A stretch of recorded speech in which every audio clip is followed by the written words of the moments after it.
Welcome back to Rudy Giuliani's Common Sense. It's our purpose to bring to bear the principle of common sense and rational discussion to the issues of our day. America was created at a time of great turmoil, tremendous disagreements, anger, hatred. There was a book written in 1776 that guided much of the discipline of thinking that brought to us the discovery of our freedoms, of our God-given freedoms.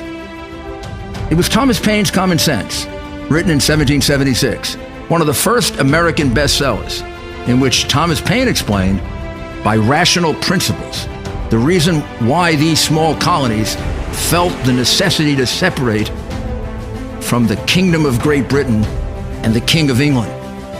He explained their inherent desire for liberty, for freedom, freedom of religion, freedom of speech, the ability to select the people who govern them. And he explained it in ways that were understandable to all the people, not just the elite.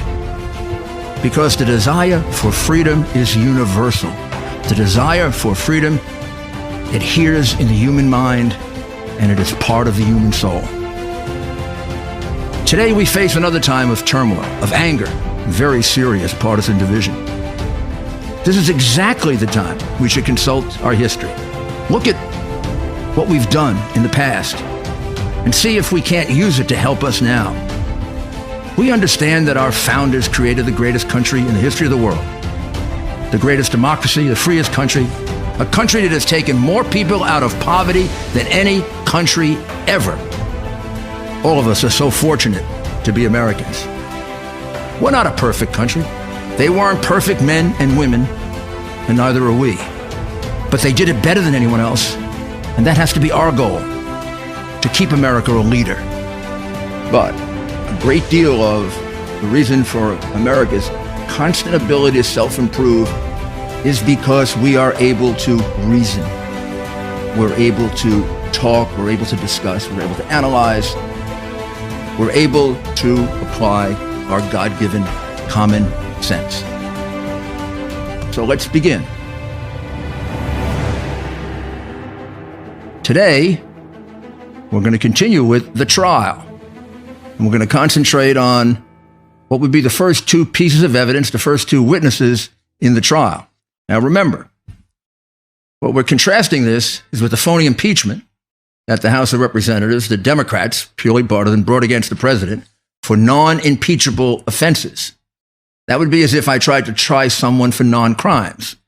That's why it's entirely unconstitutional, completely illicit, and in my humble opinion, should be paid for by the Democratic National Committee because it's a political ad.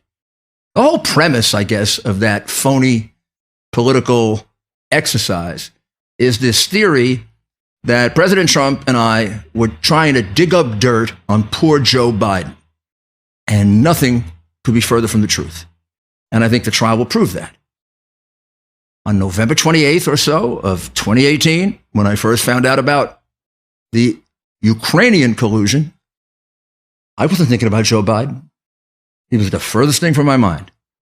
I was sitting there in my office thinking about defending my client against the false Democratic charges of Russian collusion, charges that were manufactured, looks to me like somewhat in the White House, and charges that were manufactured certainly by Obama people and Democrats.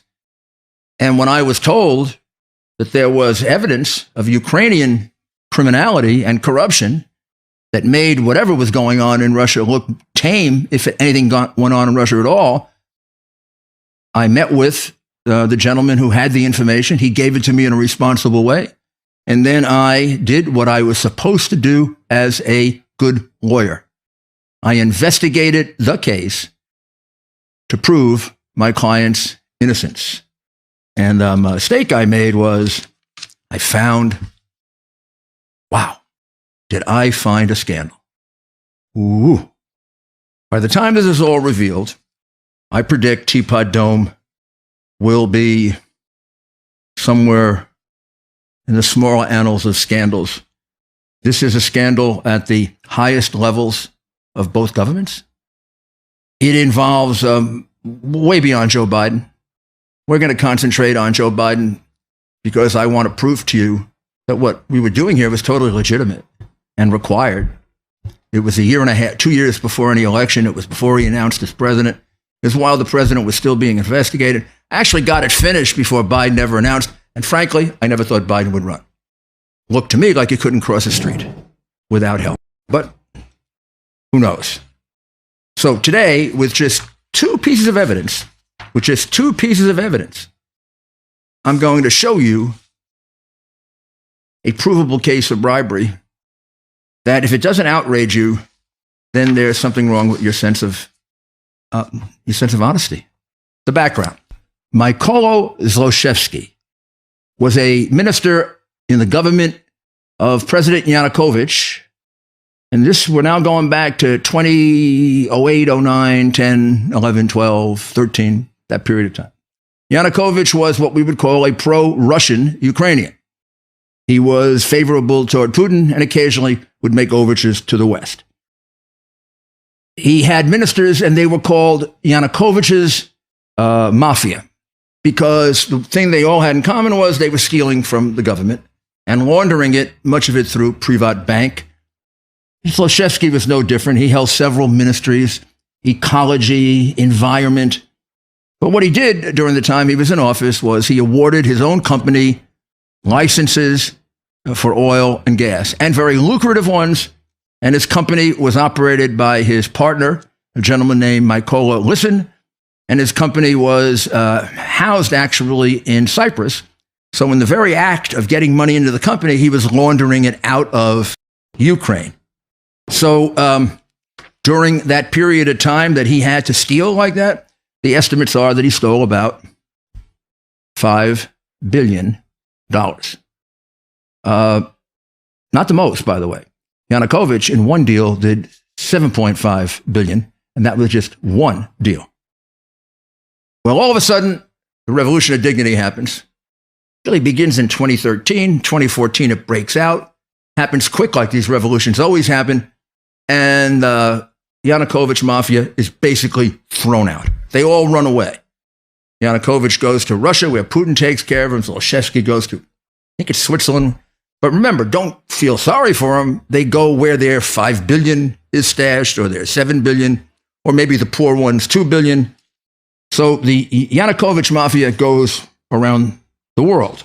However, all of a sudden, a new government's coming in, and the new government's real angry at the old government, and the new government finds out they have $800,000 in the bank, I've been told.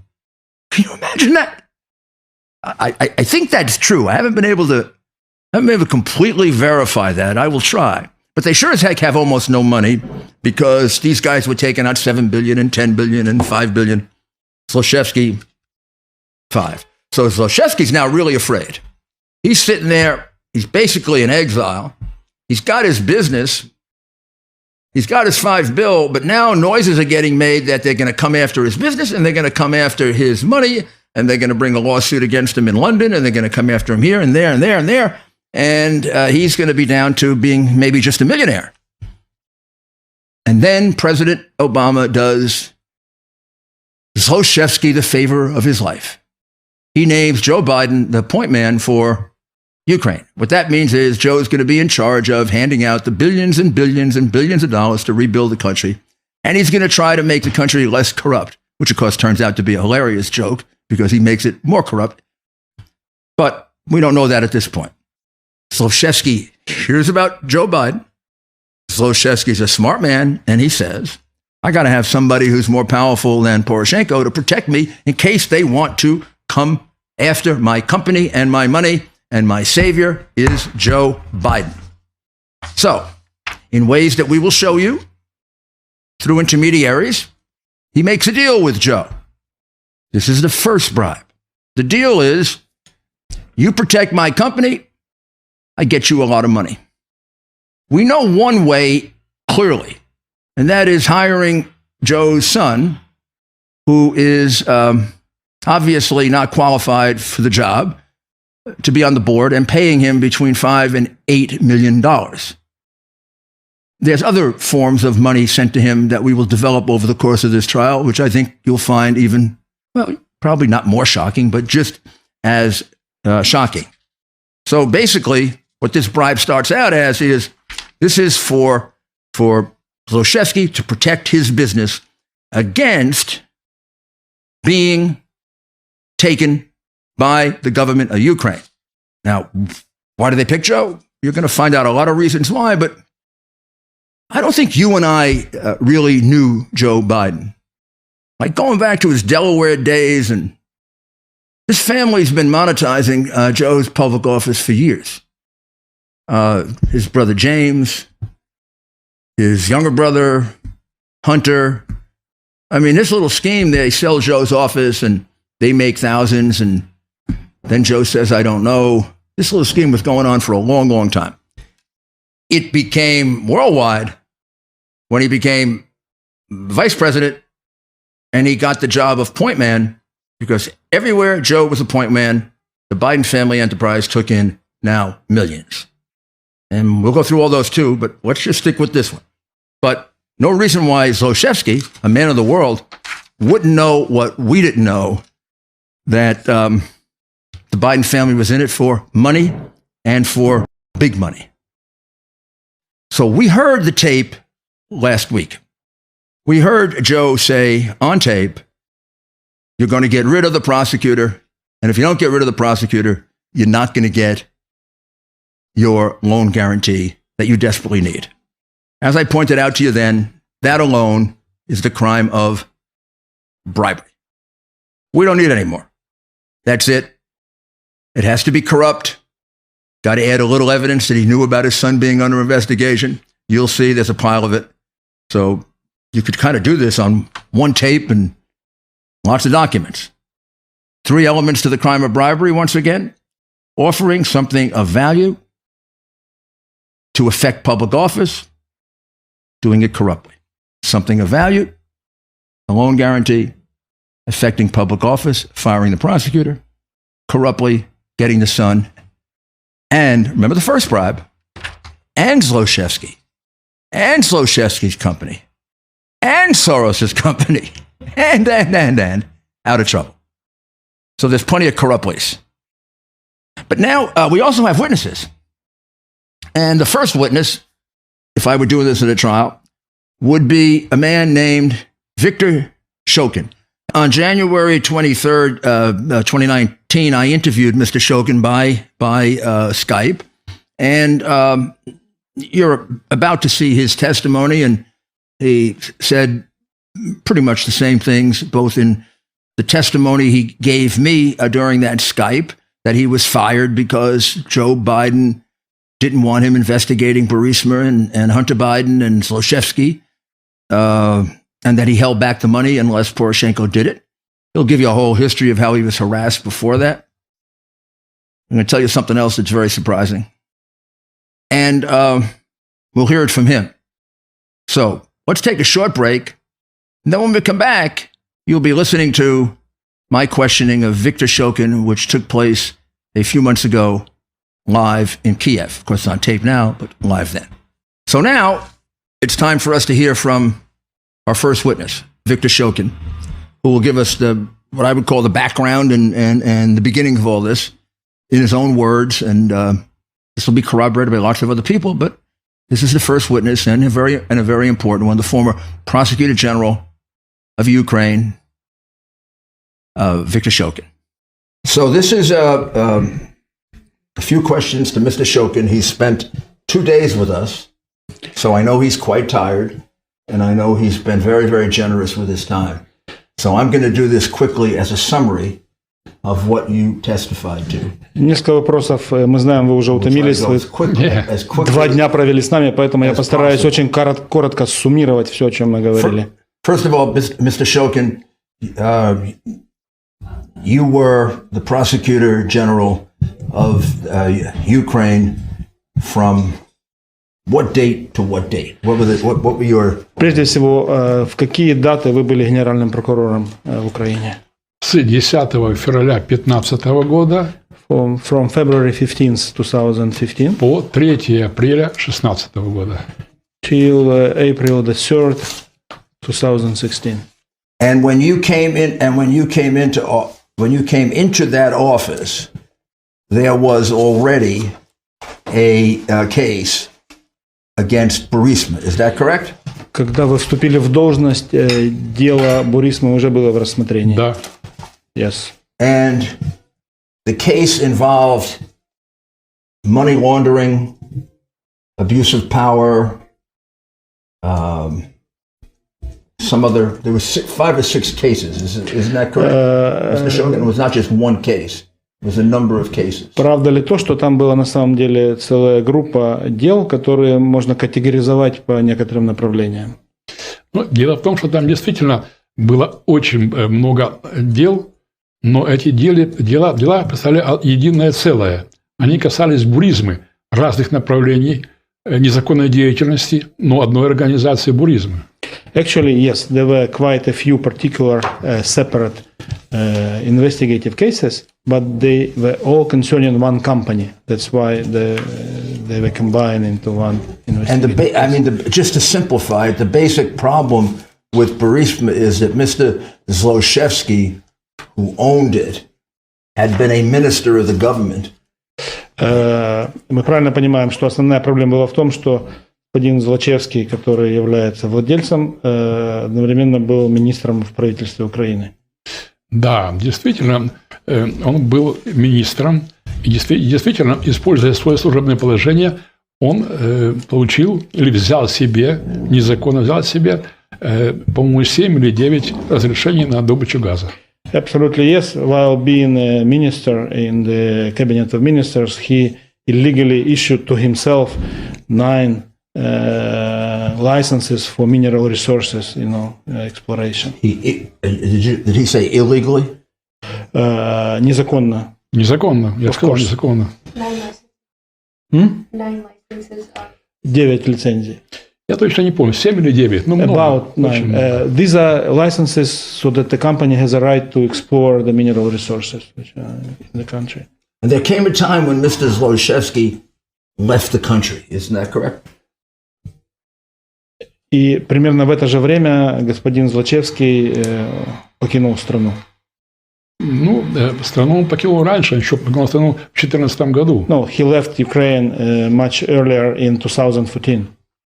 And when he left, was he under suspicion for having taken a lot of money out of the company? Когда он покинул страну, был ли он под подозрением о том, что он украл много денег? Да, ему вменялось незаконное обогащение, отмытие денег, добытых преступным путем. Yeah, he was incriminated with unlawful enrichment, money laundering. And then there came a time in which he made appointments to his board, particularly Devin Archer and Hunter Biden. И в какой момент произошло назначение новых представителей в Совет директоров, особенно Хантера Байдена и Дэвида Арчера? Ну, насколько я помню, это было в апреле 2014 года. As far as I could recall, that was in April 2014. When was his father, Vice President Joseph Biden, appointed or named by President Obama the point man for Ukraine? Вы помните, когда отец Хантера Байдена, Джо Байден, был назначен Обамой представителем по Украине? Точно я не помню, но насколько мне память, если не изменяет, это было либо в конце 13-го, или в начале 14-го года. I can't tell you for sure, but as far as I remember, that was end of 2013, beginning of 2014. Before Hunter Biden was appointed to the board. Перед тем, как Хантер Байден был назначен в Совет директоров.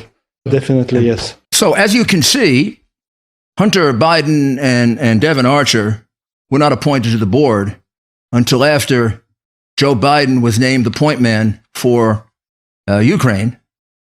And just took a break here because I want to emphasize the following point, which is going to be emphasized now when we go back to the video, which will show the great and vast power that Joe Biden had over the country of Ukraine. So let's go back to the video. And part of Vice President Biden's job was to grant loan guarantees to help with the terrible fiscal problem. Часть работы Джо Байдена была обеспечение финансовых гарантий для Украины от имени США. Да, конечно. У него вообще, значит, дело в том, что, насколько я знаю, то Джо Байден, в его компетенцию входила вся деятельность по Украине, независимо от финансовых гарантий, все что угодно. Well, as far as I know, the competence of Biden included anything connected with Ukraine after he was nominated by Obama, including Joe Biden, including the financial guarantees which the U.S. was considering. And when Hunter Biden was named to the board, did he appear to have any qualifications for being on the board? Когда Хантер Байден был назначен членом Совета директоров, есть ли информация о том, что он располагал необходимой квалификацией? Нет. У него не было квалификации вообще никакой. Вы же знаете, что если посмотреть его автобиографию и что он делал, то он просто наркоман, алкоголик. Well, obviously he was not qualified to be a member of the board. We know his biography. He had problems with alcohol and narcotics, and definitely not enough education to be on the board. Didn't he also have? Wasn't he? Were you aware of the fact that he was dismissed from the Navy for failing a cocaine test, a drug test? Вам известен тот факт, что его уволили из военно-морского флота США, он не прошел тест на Да, конечно. Of course, yeah. Well, it's quite clear that part of Joe Biden's job was giving out billions, which made him awful powerful. And he basically, according to Shokin, had pretty much plenary authority over Ukraine. So if you were worried about Poroshenko coming after your business, this was the guy who could stop him, particularly if you knew that he was involved with his brother in a shady contract in Iraq and involved in other shady deals with insurance companies and banks. And I mean, we weren't dealing, with a guy that was let's say a guy that was clean. So you also see how very quickly he answered the question, did Hunter Biden have any qualifications for board? I think you all know the Russian word "niet," and you can see the grin on his face like, are you kidding me? So we have a man appointed to a board that he has no qualifications for which he's getting somewhere between $5 and $8 million for what is a no-show job. There's got to be another reason for it. The other reason is quite clear: for Joe Biden's protection. And we're going to see now how and when Zlochevsky called in what he paid for. So let's go back. Tell you where the pressure did President Poroshenko tell you that he was getting direct and intense pressure from the U.S. administration and Joe Biden? Поделился ли президент Порошенко с вами информацией, что его в свою очередь прессует посольство США и Джо Байден? Нет, Джо Байден, посольство я не знаю, а Джо Байден точно. I'm not sure about the embassy, but definitely Joe Biden, that he conveyed to me. So now I believe that you've heard the gravamen of the crime. Very, very simply, while he was investigating the case, all of a sudden he started to hit pay dirt. And I told you the month of February would be extraordinarily important. Well, it's extraordinarily important, as Mr. Shokin points out, because on February 2nd, and I think I have the right dates here. I hope I do. I tried to get them right because last time I was a little unclear. On February 2nd, he executes an arrest, Mr. Shokin does, executes an arrest with another man who's going to be testifying later, Mr. Kulyuk, and they seize the business. Well, that's a pretty draconian step, which would frighten Zlochevsky right to the core, because it means your business could be gone, and after all, this is what he's fighting to keep. Meanwhile, they're going after his money. So this is about the time you would call in the favor, the bribe. Joe, you're going to protect me. Now this guy's coming after me. The president had been trying to back Shokin off for about 4 or 5 months, as you heard Shokin testify, slowly, because Biden had been complaining since December that he was getting too close to the kid. But now all of a sudden, there's not a shot not just at the kid, but at the big man that has the billions. All of a sudden, you're going to see in this month the following. You're going to see 3 calls, February 11, February 18, February 19, between Vice President Biden and Poroshenko. Wouldn't you like to get the transcripts of those calls? Do you think with Burisma having just been arrested and with something else happening that I'm about to show you, do you think it's possible that they were talking about the Burisma case? Because right in the middle of this February 2016, the arrest on the 2nd, the telephone calls on the 11th, the 18th, and the 19th between Biden and Poroshenko. Poroshenko getting really angry and livid at Shokin. This comes into the office. This is also February of 2016. And here's a smoking gun. This is a report from the government of Latvia that lays out stone cold money laundering transaction in which Hunter Biden and Devon Archer participated. This is money that goes from originally Ukraine. It goes to a company called WireLogic Technology AS in Belize, disguised as a loan agreement, because this turns out to be payments to board members, by the way. Then it comes out of there through Latvia, goes to a company called Digitech Organization, LLP, which is a United Kingdom company. Again, loan agreements. And then from Cyprus, it kind of goes across the ocean. So we see the amount of money that goes to Mr. Kwasniewski. It's over $1 million. We see the money to Mr. Apter, to a couple others. But if you look at this carefully, and they'll put it up on a screen for you, you'll see that there's something strange about this. They don't show the amount of money for Devon Archer, and they don't show the amount of money for Hunter Biden. Everybody else has $1,300,000, but nothing for them. Here's the Russian version of it. I'm very proud of myself because I translated these green things myself with highly recommend it with an app on an iPhone. So it says here, there's a total of $14,665,982 was laundered, and it ended up in Burisma Holding Limited, Cyprus, and then about $1.9 million went to Digitech, and then it all gets funneled out. Alan Apter gets $302,000. Alexander Kwasniewski gets $1.1 million, and then you just see Devon Archer and Hunter Biden. In case you're making it up, I think I'm making it up. You can also see their names. They actually spell the same way in Russian. So how come they didn't fill in the money for these guys? Yeah, you know what the prosecutor's office was told? The American embassy told them not to give the amounts that went to Hunter Biden and to Devon Archer. Getting a lot of protection for the VP's son.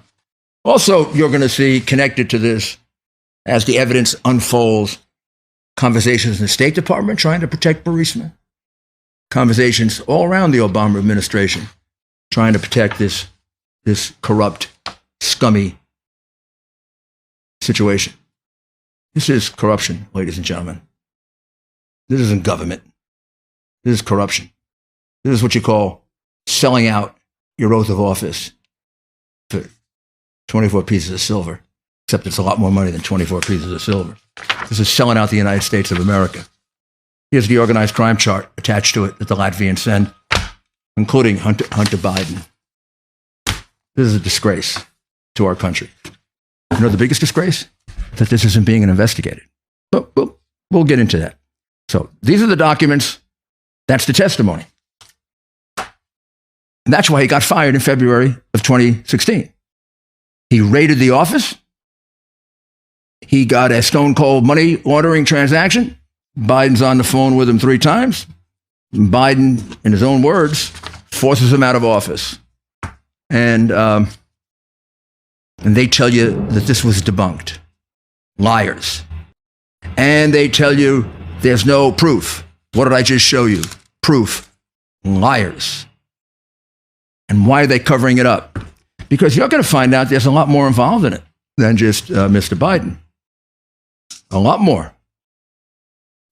So, let's now deal with something that has been brought up about Mr. Shokin that we should deal with, and that is, oh, you can't believe Mr. Shokin because Mr. Shokin's corrupt.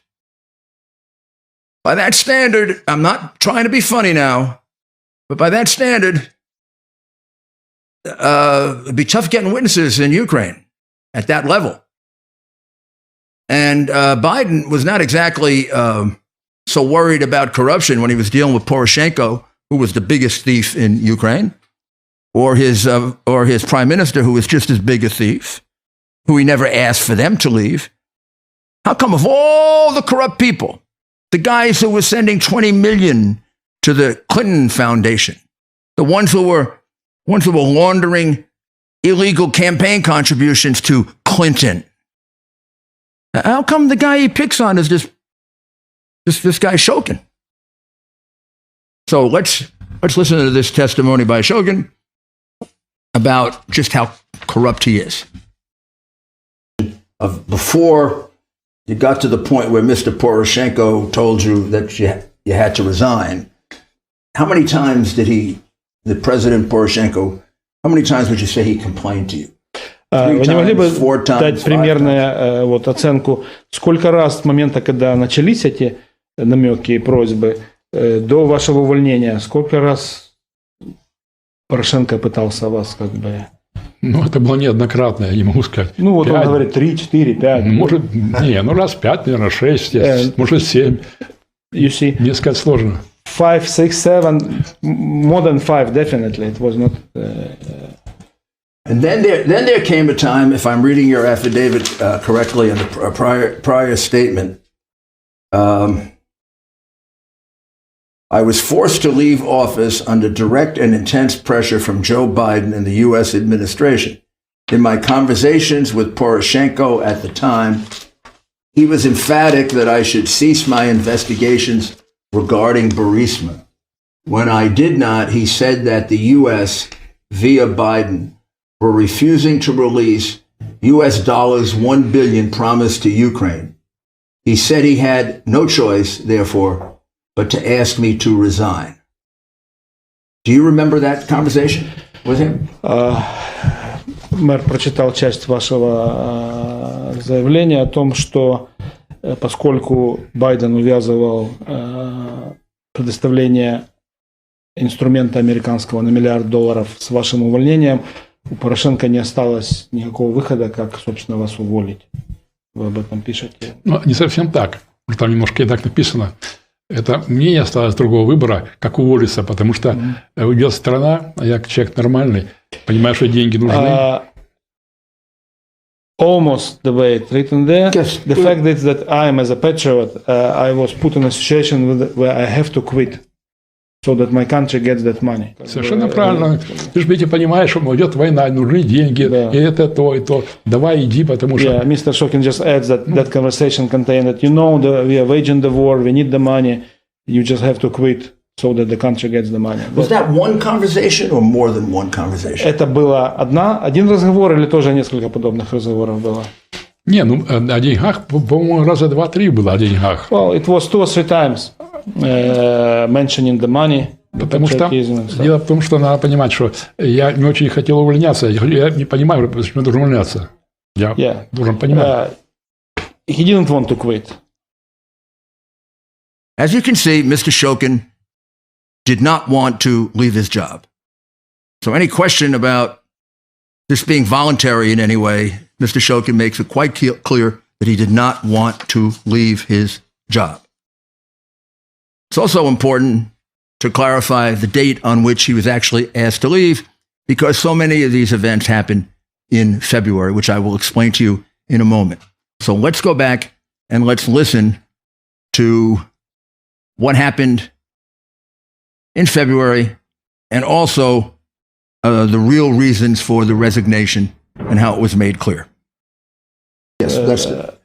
And what's the date, your best recollection of the date on which Mr. Poroshenko finally basically asked you to resign because of the pressure from Biden? February? Когда был как бы уже дело шло к финалу, и последний раз, вы можете примерно вспомнить, Порошенко уже сказал, что все, вам надо уходить. Я знаю точно. 2 февраля 2016 года по нашим документам суд наложил арест на имущество Буризмы. 2 февраля. I know exactly. On the February 2nd, 2016, the court order in Ukraine put arrest on Burisma assets. Да. И прошло 3-4 дня, даже, может, даже меньше. Звонит: Витя, что ты там с этой Буризмой снова творишь? Я говорю: что? Подъедь сюда. Приезжаю. Он опять... And in 3-4 days I got a phone call from the president. Я же рассказывал это. Он же суммирует, помните? Так он же записывал уже это. Yeah. We already 2 discussed this. февраля 2016 года. Я точно помню на 100%. I know exactly the date, because that was the date when the Ukrainian court arrested the Burisma assets. When you say arrested Burisma, what does that mean? Что значит арест активов? Арест имущества. Арест имущества. Там все. И машины арестовали, и землю. It means that Там, you can't dispose of it, you know. Я сейчас не помню, там какие именно, It's какое just, имущество. you know, Имущество Буризмы. И Злачевского, в частности. It was arrest for Mr. Zlochevsky assets and Burisma company assets. Это счета арестовываются, да? Я не помню, что арестовали в этот раз, действительно. Потому что до этого сняли арест. Суд снял незаконно. Мы снова направили документы в суд. И суд другой Печерского района арестовал 2 февраля. Но обычные счета в этом случае арестовываются, деньги. Да все арестовывается есть. Yeah. Вот я не знаю, как в этом случае. Another court unlawfully lifted the arrest, but then we reapplied as a general prosecutor office. So Mr. Zlochevsky would have been arrested if he was in Ukraine. Злочевский был бы арестован, если бы он был внутри Украины находился, правильно? Я думаю, что да. Yes. So that should make it pretty clear why August of 2016 was such a critical month. The second, the arrest of Burisma. In the middle, there were court fights. It was reversed. It was put back again. 3 telephone calls between Biden and the president. I don't think there's another month with 3 telephone calls. And then right in the middle of it, right smack in the middle of it, the Latvian government sends a notice to the Ukrainian government about a stone-cold money laundering case in which Hunter Biden is squarely right in the middle of it. It's Burisma Holdings sending money to WireLogic Technology in Belize. They disguise it as loan payments. It then goes to Latvia. It then goes to Cyprus. It goes to the Digitech Corporation, and then it comes out to several people. And if you look closely at both the English version and the Russian version, you will see something very suspicious. The other board members have the amounts of money they're getting listed. 1 million something, 300,000 something. In the case of the vice president's son and Devin Archer, there's no money listed. We're told by the prosecutor's office. When they called and asked why, they were told the American embassy told them not to list the money. This is stone cold money laundering.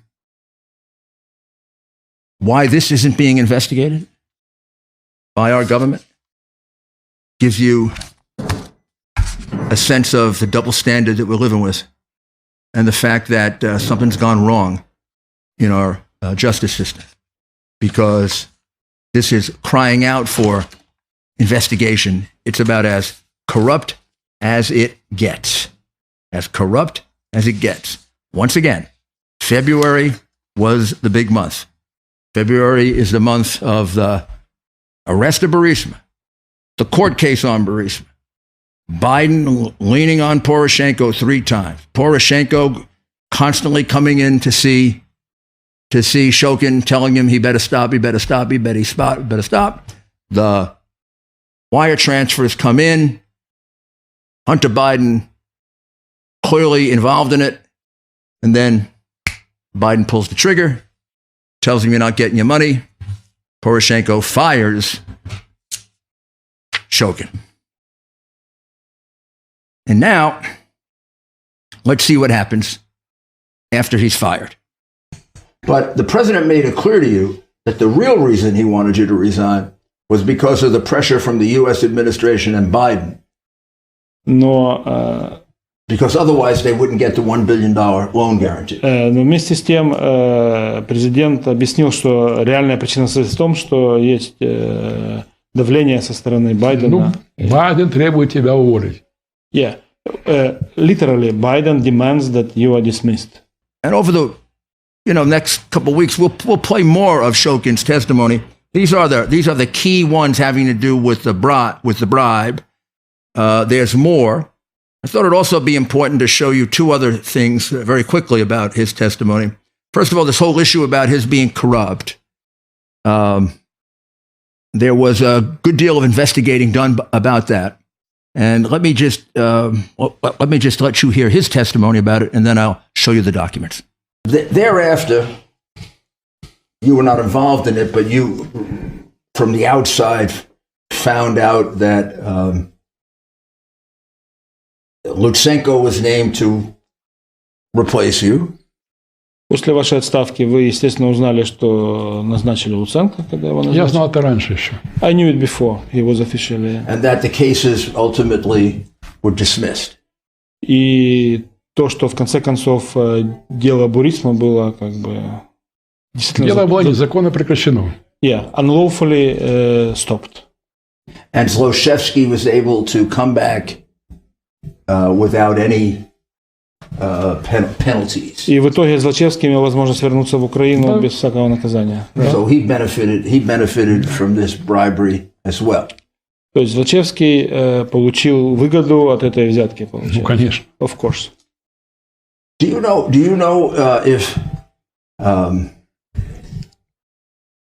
if Zlochevsky paid President Poroshenko any money for this? Можете ли что-то сказать о том, что, к примеру, Злочевский мог заплатить что-то президенту за эту ситуацию? Я не знаю. I don't know. Ha-ha! You caught me cheating. This is my app. And you know what this says? This says from the ministry, first it looked like mystery, from the Ministry of the Home Affairs of Ukraine, Information Department, Shokin Viktor Mikhailovich got his birth date. Oh my goodness. He's never been arraigned. He's never been charged. He's never not paid a debt. He's never been convicted. Oh man, this guy must have been no criminal record, no evidence of an investigation. Gee, could Yovanovitch have been lying? What do you think? She lied about that too? Wow. Now let me tell you another thing about good old Victor, who has a clean record, no convictions. If he were involved in corruption, he'd have been charged with something. When these phonies, when these lying Democrats, when these people use the NGOs of Soros to destroy the reputation of a person, they never even make specific charges. Like, he's not charged with taking a bribe like Poroshenko is going to be charged with taking anywhere from 10 to 100 million. He's not charged with taking a bribe like Biden, who got, 5 to 8 for his son, another 900,000 at least for lobbying. And it's growing. Wait until we get to Konstantin Kulyuk. They're charged with corruption. Not proved yet, but they're charged with it. He's not charged with anything. 50 or so years, not charged with anything. I got to tell you, I met the guy, spent a lot of time with him. this guy's corrupt, he's not good at it. Да. Национальное агентство с питания повышения коррупции Мэджик рассказывает, что я, Шокин, никогда не привлекался к ответственности за коррупционные действия. This is Никогда. National Agency for Preventing Corruption. Says that Mr. Shokin never, during the existence of Was corrupt. was incriminated anything. And then finally, we have visa number 5, document А это name. что я не судим. Yeah, And what is that? he was never in court incriminated Это МВД. with anything at all, not just corruption. But So this is a certificate saying from the Minister of Interior, from the minister that you've never been in court charged with anything. right? So the claim that you're corrupt, Mr. Shokin, is another lie. То есть утверждение о том, что вы коррумпированы, это очередная ложь. Совершенно правильно. Yes. So you've never been charged with corruption, never been convicted of corruption, never been arrested for corruption, and you're not on any Никогда corruption не list. привлекался, не был обвинен, не был. And do you even know if there is a corruption list in the embassy? Have you ever heard of that before? А вы когда-то слышали о том, что в посольстве существует некий список коррупционеров? Я слышал, что есть в Госдепартаменте. И я знаю, что господин Байден мне это внес. I'm not sure about the embassy, but I've heard that State Department has a kind of list, and I was put into that list by Mr. Biden. Well, that's about enough for today. I don't want to quickly run through something that is of enormous importance, and that is the danger of this case. And that will be demonstrated next time when Mr. Shokin will testify about the attempt to kill him and by poisoning, by mercury poisoning. Not an unusual way of doing it in that part of the world. I can remember when this happened to Viktor Yushchenko, and he was poisoned shortly before before the presidential election because he was the only hope for what they believe would be an honest and solid Ukraine. He was taken to the Rudolph Clinic. I believe he was treated by Dr. Korpin, and that same Dr. Korpin has examined Mr. Shokin, and Mr. Shokin will take you through what happened. And just so you don't think this is a vast right-wing conspiracy. You know the vast conspiracy going on here? The corrupt Democrats who are covering up what might turn out to be one of the worst scandals in American history, with our country being sold out in Ukraine and made a laughingstock of by these Democrats. That may turn out to be the conspiracy.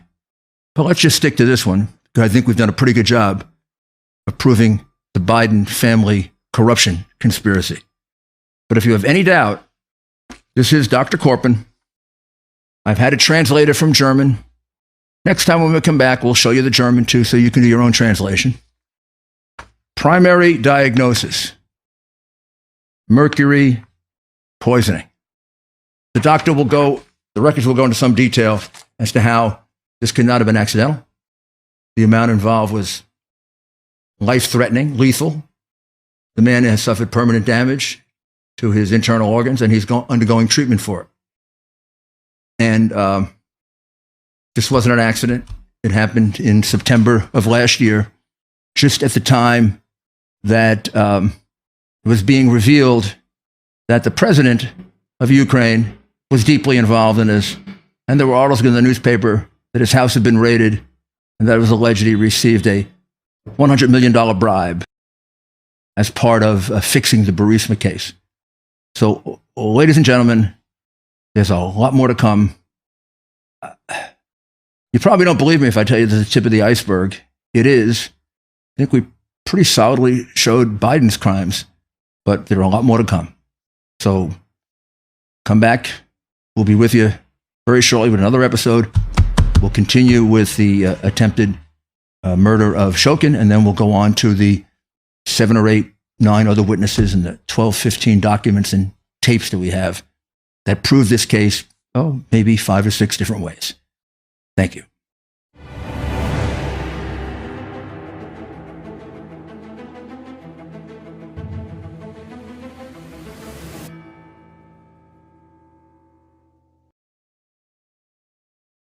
Please subscribe to our backup channels, Net4Truth USA 2 Patriot channel, BitChute.com/net4Truth USA, and drop.space/@Net4Truth USA. We fly so close to the target, we are on our 5th fighter jet. We will be relentless and persistent until the enemies of freedom are defeated. You can support this channel by using the links in the description, but for a $100 donation, I will personally send you a autographed hardcover special edition copy of Land of Childhood's Fears. Also, visit my bookstore at lulu.com/Net4Truth USA. If you are viewing this video on BitChute, you can use the links in the description to support us, or simply click the green $ dot on our video to support this channel. Thank you. Links are in the description section.